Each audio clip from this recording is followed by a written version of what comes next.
মানুষের চরিত্রকে প্রকাশ করে তার কথাবার্তা, আচার আচরণ। আর মানুষের ভিতরের মহত্বকে প্রকাশ করে একটি মাত্র গুণ, সেটা হলো কৃতজ্ঞতা। আর এই কৃতজ্ঞতার বিপরীতে যে চরিত্রটা থাকে সেটা হলো ধ্বংসাত্মক চরিত্র, যাকে বলে অকৃতজ্ঞতা।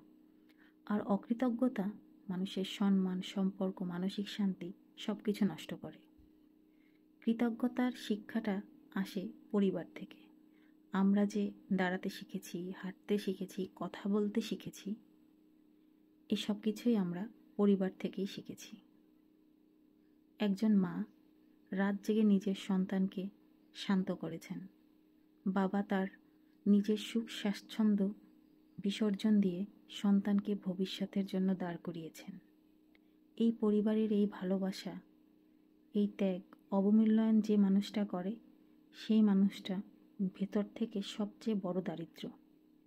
যে মানুষ নিজের পরিবারের প্রতি কৃতজ্ঞতা প্রকাশ করে না, তার জীবনে কখনোই শান্তি টিকে না।